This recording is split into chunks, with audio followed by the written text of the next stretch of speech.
Untuk saya itu rutinitas itu justru release your stress. Walaupun menurut saya stres itu penting, karena kalau kita dalam comfort zone melulu, kita nggak punya sesuatu yang challenge us untuk maju. Stres itu justru membuat kita menjadi lebih eagerness, ya lebih terpacu.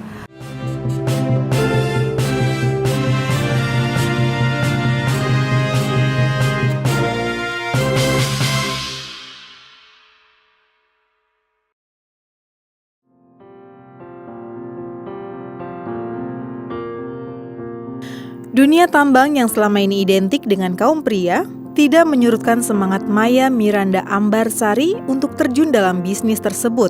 Bersama sang suami Andreas Reza, wanita kelahiran 9 Juli 1973 ini mampu membesarkan bisnis pertambangannya PT Indo Multi Niaga yang menjadi cikal bakal berdirinya PT Merdeka Copper Gold Tbk. Tidak berhenti sampai di situ, ibu dari Muhammad Khalifah Nassif ini terus mengembangkan jiwa bisnisnya dengan membangun perusahaan properti di bawah bendera PT Tritunggal Agung Propertindo serta sejumlah bisnis lainnya di bidang fashion dan kecantikan. Ya pebisnis, saat ini saya sudah bersama dengan Ibu Maya Miranda Ambarsari, salah satu pengusaha wanita sukses di Indonesia. Ingin tahu seperti apa kehidupan dan bisnis dari Ibu Maya? Mari kita langsung saja mewawancarainya. Halo Ibu, apa kabar? Halo Mbak Dewi, apa kabar? Alhamdulillah baik. Ya. Ibu, mungkin sebagai salah satu wanita sukses di Indonesia juga, mungkin bisa diceritakan bagaimana sih awal mulanya dari awal sampai akhirnya mulai masuk ke dalam dunia bisnis? Dari awal, sebenarnya memang saya tuh dari kecil memang inginnya menjadi pengusaha. Dari kecil tuh memang nggak punya kemampuan bekerja untuk orang lain. Karena apa? Karena saya dari kecil tuh selalu berpikir kalau aku sudah gede, aku pengennya punya perusahaan sendiri. Pengennya tuh punya orang-orang aku yang hire. Jadi memang dari kecil tuh sudah bercita-cita demikian. Jadi tuh mungkin karena sudah terpatri sehingga waktu saya lulus dari kuliah terus saya jadi lawyer nih. Dari lawyer terus saya berangkat ke Melbourne untuk mengambil S2 saya. Saya kembali lagi, saya tetap jadi lawyer, tapi di dalam lawyer ini saya mempelajari banyak sekali ilmu. Kebetulan bos saya pada saat itu memang sangat-sangat pandai sehingga saya mempelajari bagaimana running your own business. Jadi dari sana saya menjadi presiden director untuk 2 perusahaan sekaligus. Well, it was a very hard job, tapi menurut saya it's such a very good experience for us. Jadi saya di situ juga merasa disitulah timbul keinginan pengen punya perusahaan tambang. Iya, karena apa? Karena waktu itu kan minglingnya memang beberapa dengan expatriate dan mereka juga berbicara, why don't you open your own company, tapi sesuatu yang berbeda dari yang lain. Terus I was thinking, itu apa yang berbeda itu? Saya pikir yang inovatif dan perempuan jarang di sana. Lalu saya membukalah perusahaan tambang begitu Mbak. Terus saya buka perusahaan tambang itu ada di Banyuwangi dan di Kalimantan. Itu kayak gimana nih, kok bisa? Maksudnya kan tambang latar belakangnya juga kan dihukum, kemudian masuk tambang ya. Iya. Itu gimana nih pertama kali bisa akhirnya masuk ke bisnis pertambangan itu? Gimana ya? Sebenarnya itu karena willingness untuk belajar. Jadi tidak ada yang tidak mungkin. Jadi saya yakin sekali waktu itu saya pikir saya tuh walaupun saya tidak mempunyai background di bidang tambang, tapi saya mempunyai di bidang hukum dan menurut saya setiap perusahaan, setiap bisnis itu berkaitan dengan hukum.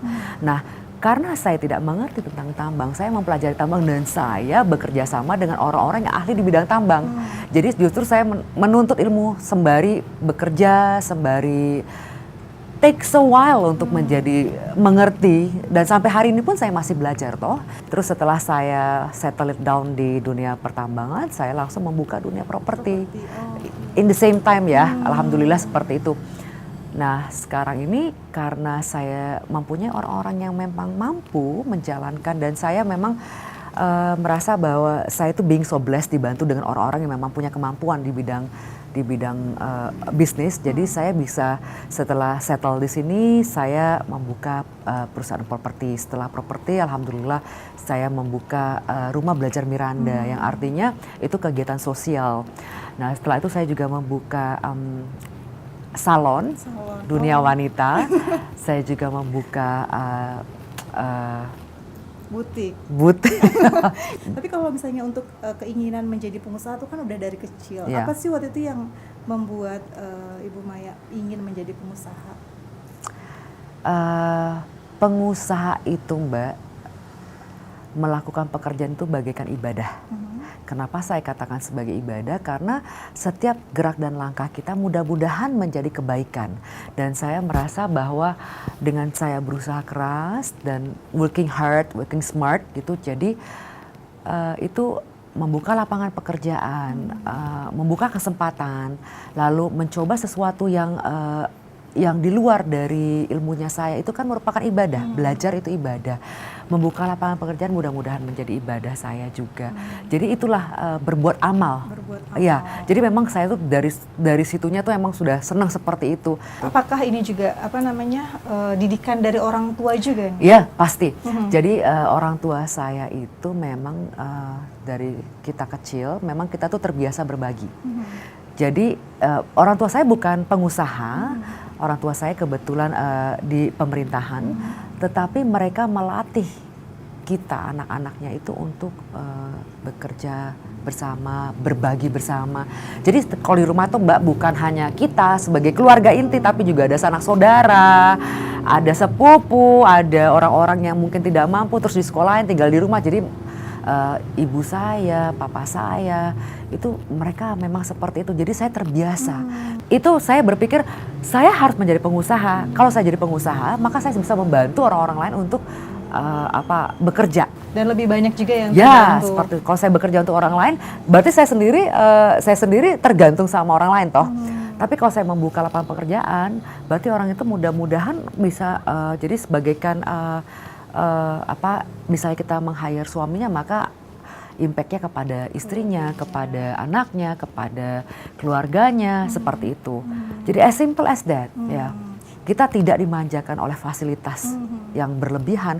Justru waktu saya di Melbourne itu saya betul-betul yang saya harus bekerja di konsulat jenderal, saya harus bekerja sebagai chef, saya juga bekerja di library, saya bekerja kadang-kadang untuk fashion show, kadang-kadang jadi MC, kadang-kadang jadi tukang make up, pokoknya anything sepanjang itu halal.